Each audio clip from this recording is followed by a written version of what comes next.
le podcast de la CPTS Paris 8. Alors aujourd'hui, je suis avec Déborah Schumann-Antonio, qui est, on l'a vu déjà dans un précédent podcast, spécialiste de tout ce qui tourne autour de la périnatalité, la fertilité, l'infertilité, etc. Et donc aussi la sexualité.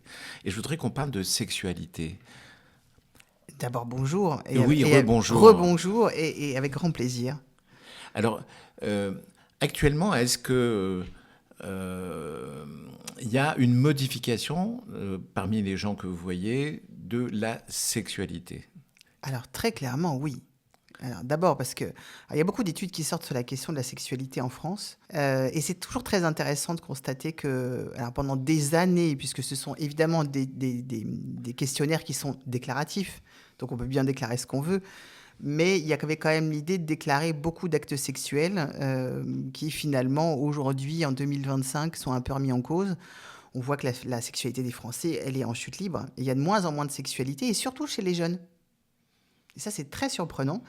On s'aperçoit que beaucoup de jeunes déclarent avoir moins de sexualité, avoir moins de désir. Moins par rapport à quoi? Alors, par rapport à il y a 15 ans, il y a 20 ans, etc. Alors, D'accord. en moyenne, je crois dans les années 60, grosso modo, il y avait 22 rapports sexuels par mois. Il n'y avait pas Netflix, il n'y avait pas Internet, il n'y avait rien. Aujourd'hui, on est à 6-7 par mois. Donc, on voit bien qu'il y a quand même une chute drastique. Et une sexualité qui est différente parce qu'on se rend compte qu'il y a plus de partenaires. Et une sexualité qui est très différente d'auparavant, c'est-à-dire qu'on parle beaucoup plus de bisexualité, on ose parler de rapports multiples, donc il y a une vraie ouverture. Alors, il y a aussi le fait que c'est peut-être plus simple aujourd'hui d'en parler qu'il y a 20 ans, on est bien d'accord. Mais quand même, la sexualité change, et notamment, je trouve, chez les jeunes, où il y a moins de sexualité. Et par rapport aux années 70 à 80, où là, il y avait un débordement de sexualité, je dirais, tout le monde en parlait partout, tout le temps. On ne va pas revenir sur certaines émissions ou certains qui ont abouti à certains livres sur le consentement, notamment. Il y a un retour en arrière, il y a moins de sexualité parce que... Pourquoi, finalement? Pourquoi? Pour plusieurs facteurs, mais c'est vrai qu'on a eu des années un peu débridées, j'allais dire, et il y en avait partout, et en effet, il y a eu beaucoup d'images de femmes aussi mises à nu, etc. Moins d'hommes, on remarquera, mais beaucoup de femmes. Il y a quand même MeToo qui est passé par là, et il ne faut pas le négliger, ce fameux MeToo qui d'un coup vient, pour moi, qui est une espèce de balancier, c'est-à-dire qu'on est un peu dans l'excès inverse aujourd'hui, c'est-à-dire que le moindre mot, la moindre parole ou la moindre drague pourrait être un problème. Donc forcément, ça met des hommes, et moi j'en ai beaucoup dans ma consultation, qui sont perdus, vraiment perdus, en se disant « je ne sais pas en fait aujourd'hui comment rencontrer quelqu'un, comment parler à quelqu'un ». Il y a des codes qui ont été perdus, puisque beaucoup ont été remis en cause, enfin beaucoup étaient déviants, et donc il n'y a pas de souci là-dessus, et il y en a qui n'étaient pas déviants, mais qui aujourd'hui finalement font peur aux hommes, ce que je conçois tout à fait. L'idée, c'est pas d'avoir un problème avec une fille qu'on va éventuellement draguer, donc les codes sont remis en cause. Et puis chez nos jeunes, je parle vraiment des jeunes parce que c'est intéressant de voir qu'il y a l'idée de la performance. Aujourd'hui, la sexualité, elle n'est pas abordée comme dans les années 70, 80, 90. En réalité, je dis souvent ça à mes patients, mais c'est vrai. Je crois que dans la génération d'avant, il y avait quelque chose de très progressif dans la sexualité. D'abord, c'était pas visible, donc il fallait chercher à trouver des choses, même acheter un magazine un peu de femmes dénudées, il fallait y aller, c'était sous le manteau, on le cachait, etc. Et c'était à peu près la seule chose à laquelle on avait accès. Il y a eu quelques films un peu érotiques ou pornographiques, mais enfin ça c'est quand même arrivé dans les années 80-90. Donc la sexualité, elle n'était pas visible dans le sens aussi accessible qu'aujourd'hui. Aujourd'hui, elle est très accessible. Les jeunes vont sur Internet, vont trouver tout et n'importe quoi. On a plein d'adolescents qui, dès 13-15 ans, commencent à regarder des sites comme YouPorn, par exemple. Donc, elle est très visible, la sexualité, surtout la pornographie. Et le problème, c'est la pornographie, en réalité. Ce n'est pas la sexualité. Pour moi, ce n'est pas tout à fait le même degré. Et ça montre une image très avilissante, je trouve, pour les femmes, dans la plupart du temps, dans ces films-là. Des femmes qui en plus ont un physique qu'on ne rencontre pas vraiment dans la rue, en réalité. Et je dis ça parce que beaucoup d'hommes le notent, d'ailleurs. Et avec des pratiques où on a l'impression que c'est un peu du tout venant. Et en réalité, ça ne l'est pas. Donc moi j'ai beaucoup d'hommes dans ma consultation, par exemple, qui me disent quand je me retrouve face à une femme dans la vraie vie, d'abord, elle n'a pas le physique des films pornographiques. En effet, elle n'a pas des seins gigantesques refaits. Elle n'est pas hyper parfaite comme dans les films. Donc, c'est moins érotique. Et puis, bah, elle va pas être d'accord pour faire tout ce qu'on voit dans les films. Bah non, parce qu'il y a une petite dichotomie entre ce qu'il voit, et qui est donc un film pornographique, donc il y a cette vocation-là, et une relation qu'on construit avec quelqu'un dans la vraie vie. Donc on n'est pas du tout dans la même chose. Donc il y a un désir qui est complètement décalé. Et donc on constate qu'il y a beaucoup de jeunes qui passent beaucoup de temps en fait sur des films pornographiques, parce que se confronter à la réalité, il y a l'idée de la performance aussi. Et donc, on voit bien que le langage que j'entends aujourd'hui, il y a l'idée de combien de temps ça doit durer. On voit des hommes avec des érections incroyables dans les films pornographiques. Bah oui, ils prennent des médicaments, donc c'est pas très compliqué en réalité. Mais tout ça, c'est complètement passé sous silence. L'irréalité du film tel qu'il doit être, on a l'impression que c'est la normalité. Et donc, on a quand même beaucoup de gens qui aujourd'hui se refusent à avoir cette sexualité-là, vivent un peu dans un globe Oui, où... dans une sexualité virtuelle, je dirais. Mais Complètement. peut-être qu'on y va de plus en plus, même à travers les poupées, les dolls, les robots, maintenant peut-être, hein, je ne sais pas.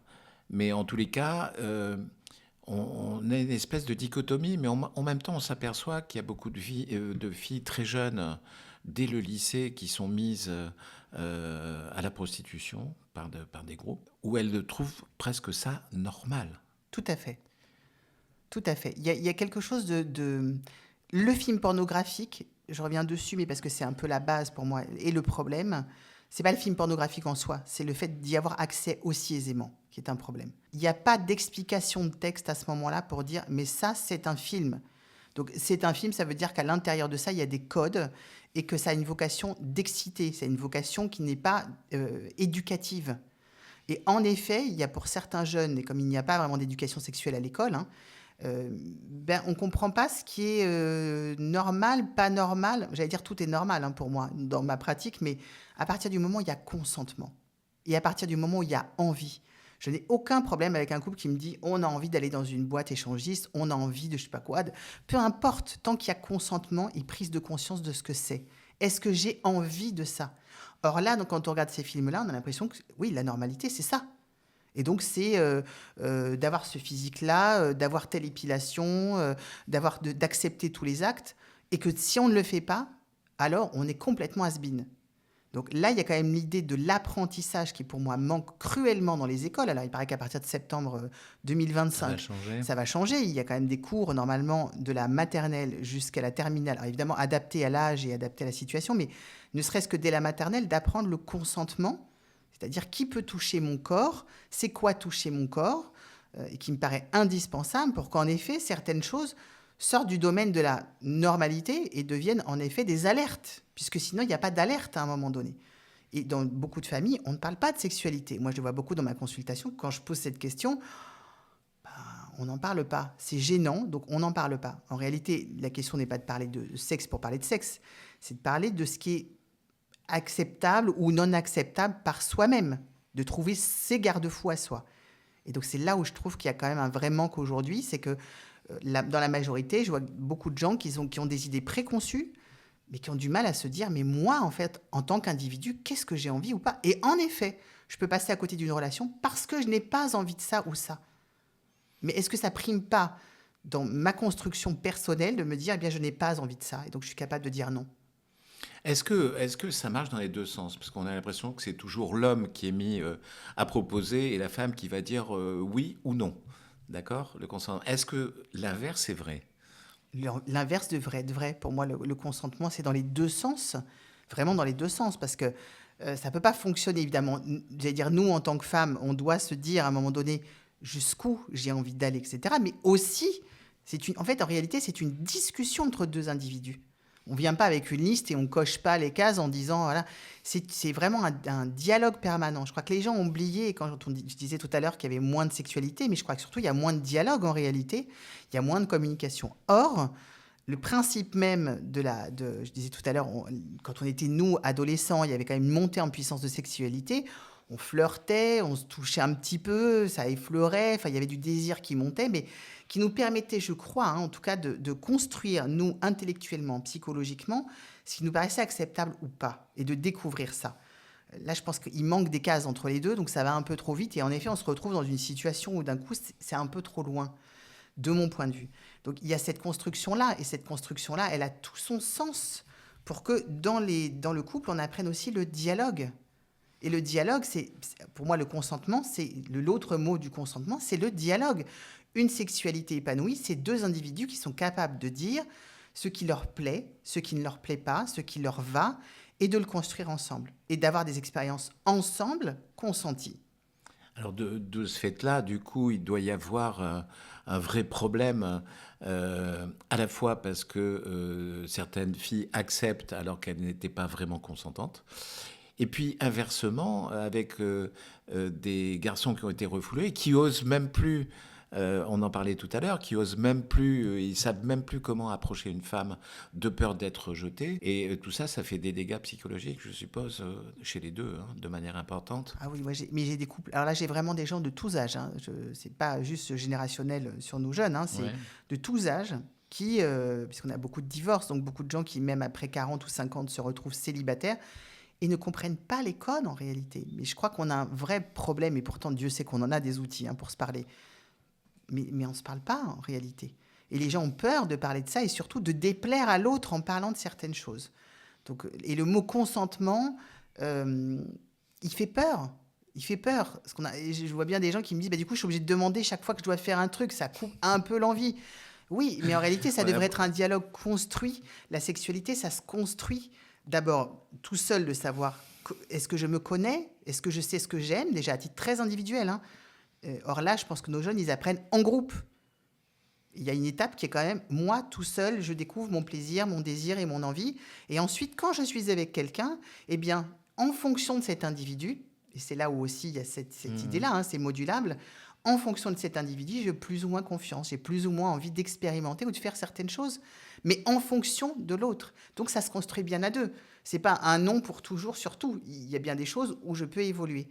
Or ça, cette dynamique-là, elle n'est pas explicitée, elle n'est pas apprise. Et en effet, on a beaucoup de gens aujourd'hui, moi j'ai même des hommes qui des fois à 50 ans me disent bah, j'ai toujours peur de recevoir un message d'une fille d'il y a 20 ans ou 30 ans qui me disent tu n'as pas été à ce moment-là dans le consentement ou tu ne m'as pas respecté, etc. Puisque les mœurs sont changées. Et j'allais dire super qu'elles changent. Moi je trouve ça extrêmement important que ce soit consenti. Et comme je vous disais tout à l'heure, j'ai aucun problème avec la sexualité quelle qu'elle soit à partir du moment où elle est consentie. Mais elle devient un frein quand il n'y a pas de dialogue, quand il n'y a pas l'idée que l'autre n'est pas forcément mon ennemi. Ça, c'est dans un échange. Ça vient un peu de la structure de notre société où on est obligé de faire signer des consentements, par exemple en tant que médecin, en tant que chirurgien, ou dès qu'on fait un acte. Et d'ailleurs, on devrait demander un consentement lorsqu'on fait une ordonnance, lorsqu'on propose des médicaments. Et le fait de signer des consentements partout, ça rend le côté sexualité administratif, mais qui refroidirait plus d'un. Oui, oui, c'est vraiment... ça coupe la libido, en fait. Il y a beaucoup d'hommes qui me disent c'est pas possible, en fait, parce que je suis obligée de demander est-ce que je peux t'embrasser, est-ce que je peux faire ci, Bon, ça n'a pas de sens. Or, en effet, le consentement, pour moi, il n'est pas uniquement demandé, c'est de savoir écouter aussi, mais pour l'un comme pour l'autre, et de savoir qu'à un moment, si l'un ou l'autre dit non, ben, j'ai pas consenti pour l'entièreté, en fait, hein. Comme ça, j'ai pas signé un chèque en blanc. C'est au fur et à mesure, j'ai le droit de dire non à tout moment. J'ai le droit d'arrêter à tout moment. Et ça, c'est pas compris comme ça, pour moi, le consentement. C'est compris comme j'ai donné mon consentement, donc je suis d'accord pour tout. Non, non, non, non, j'ai le droit de me dire Oui, alors, pas aujourd'hui, non, ou pas bien aujourd'hui, voilà. pas maintenant, pas comme ça, pas etc. Donc, et je vois des femmes qui se posent des questions qu'elles ne se sont pas posées avant aussi. Et ça, je le vois beaucoup aussi en thérapie de couple. C'est très étonnant d'ailleurs de voir des couples parfois qui ont 20 ans, 30 ans ensemble et qui me disent mais en fait, mais j'ai toujours accepté ça. Mais maintenant que j'entends certaines histoires, je me dis mais en fait, je ne devrais pas avoir accepté ça. Donc la question, elle rentre aujourd'hui évidemment dans les couples et c'est très sain de se poser la question. Mais en effet, ça fait bouger toute la société et toute la manière dont on regarde l'autre. D'où l'intérêt, mais je reste campé là-dessus, du dialogue. Parce qu'il n'y a que par le dialogue, en fait, qu'on arrive à comprendre l'autre. Et j'allais dire, malheureusement, le dialogue et la communication, c'est pas notre fort en 2025. Enfin, je suis désolée de dire ça, mais je trouve les gens ont peur. Et est-ce que les gens ont peur de consulter? Oui, ils ont peur de consulter encore aujourd'hui. Ça reste encore beaucoup de gens qui me disent je voulais pas consulter parce que je suis pas fou. Enfin moi j'ai aucun fou dans ma consultation. Je fais pas du tout de psychiatrie, donc j'ai pas du tout de maladie psychiatrique. J'ai plus des gens qui sont dans le questionnement d'un moment de vie particulier et qui se disent, j'ai besoin d'en parler, j'ai besoin de savoir si je suis au clair avec moi. Et donc pour moi, on est des béquilles en réalité. On est là temporairement, on est là pour aider des gens, mais on n'est pas là pour toute la vie. J'adore mes patients, mais des moments où on leur dit, bon, bah, il n'y a plus besoin. Donc voilà, allez-y, vous avez toute l'autonomie pour le faire et prenez votre envol. Mais il y a une vraie peur de l'autre, en fait, aujourd'hui. Et ça, je le constate dans tous les cas, hein. Il y a vraiment la peur de l'autre, la peur de dire à l'autre, la peur de demander. Et donc, évidemment, quand on pose une question, on n'a pas forcément la réponse qu'on voudrait. C'est une évidence, mais tant pis, on n'a pas la réponse qu'on voudrait, mais on a une réponse. Et je pense qu'on a peur de ça, parce qu'on a peur de perdre l'autre. Et c'est là où on parlait de consentement sexuel, mais j'allais dire le consentement, il commence individuellement dans le fait de si j'ai peur de perdre l'autre, alors je suis capable d'accepter des choses que je ne voudrais pas. Mhm. Donc la question, elle est donc très individuelle pour moi. Merci beaucoup, Déborah. C'était passionnant encore. Merci.